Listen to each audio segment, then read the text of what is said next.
भाद्रपद की चतुर्थी की रात थी। माता पार्वती ने अपने पुत्र गणेश को विशेष प्रेम से लड्डुओं का भोग लगाया। गणेश, जो बाल सुलभ चंचलता और असीम भक्ति से भरे थे, एक एक कर लड्डू खाते गए। स्वाद और श्रद्धा का सम्मिलन, जैसे हर लड्डू में मां का वात्सल्य घुला हो। पर पेट की सीमाएं भी कभी कभी भक्ति के सामने हार जाती हैं।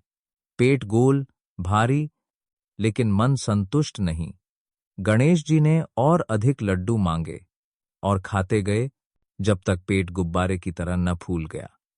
विचित्र कहानी की शुरुआत यहीं से होती है, जब संतोष और लोभ की महीन सी रेखा धुंधली पड़ जाती है। यह बस भोजन की बात नहीं, आत्मनियंत्रण और लालसा का द्वंद्व भी है। लड्डू एक साधारण मिठाई, पर गणेश के लिए यह सिर्फ स्वाद नहीं, श्रद्धा का प्रसाद भी है। यहां एक दिलचस्प शब्द है, भोग। तकनीकी अर्थ में भोग है भोजन या वस्तु का उपभोग, लेकिन देव परंपरा में यह ईश्वर के प्रति प्रेम अर्पित करने का माध्यम बन जाता है।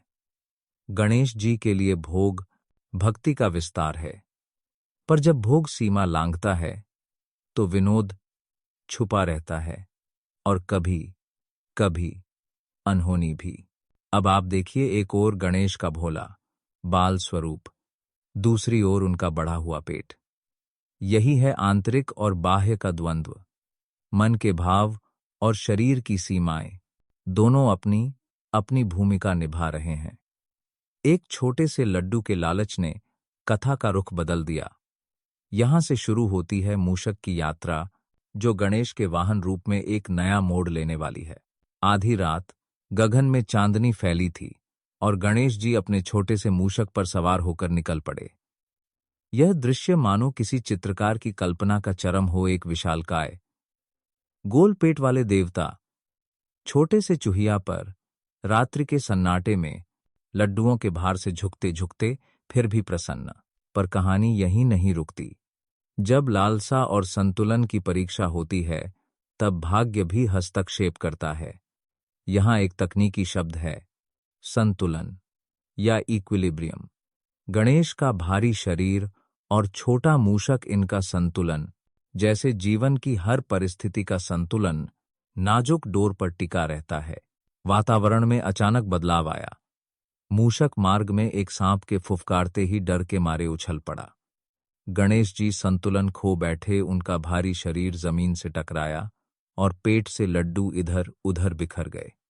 यह दृश्य क्षण भर के लिए हास्य का, अगले ही पल अपमान का कारण बन गया। चंद्रमा, जो आकाश में अपनी पूर्णिमा के गौरव में चमक रहा था, यह सब देख रहा था।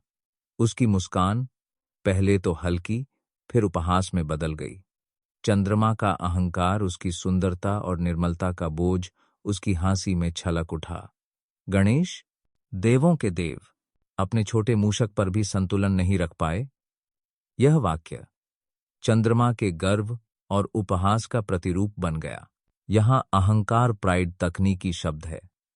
विज्ञान में इसे इन्फ्लेटेड ईगो भी कहते हैं, यानी जब कोई अपनी विशेषता या श्रेष्ठता का अत्यधिक प्रदर्शन करता है। चंद्रमा के लिए उसकी चमक ही उसका दर्प बन गई।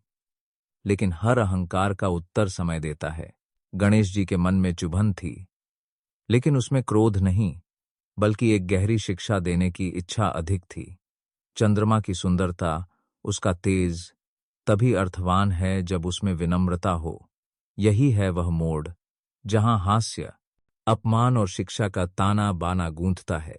चंद्रमा की हंसी, जो क्षणिक थी, अब एक स्थायी संदेश बनने वाली थी कि कोई भी, चाहे कितना भी चमकदार क्यों न हो, जब उपहास करता है तो वह अपनी ही गरिमा को खो देता है। यही द्वंद्व है प्रहसन और अपमान का। गणेश जी ने चंद्रमा की हंसी को चुपचाप नहीं सहा। उन्होंने शांति से, लेकिन दृढ़ स्वर में चंद्रमा को शाप दिया, आज से जो भी तुम्हें देखेगा उस पर कलंक लगेगा। यह शाप केवल एक क्रोध नहीं, बल्कि गहरे अर्थ वाला शिक्षाप्रद निर्णय था। शाप कर्स एक तकनीकी शब्द है, जिसे शास्त्रों में आकस्मिक दंड या इंस्टेंट कर्मा भी कहा जा सकता है। इसका तात्पर्य है किसी के कर्मों के तत्काल दुष्परिणाम। चंद्रमा का तेज, उसकी सुंदरता अब उसी के लिए अभिशाप बन गई। चंद्रमा कांप उठा, उसकी रोशनी जैसे मंद पड़ गई। वह गणेश जी के चरणों में गिर पड़ा, क्षमा मांगने लगा। यहां भावना का चरम है, पहले अभिमान, फिर पश्चाताप।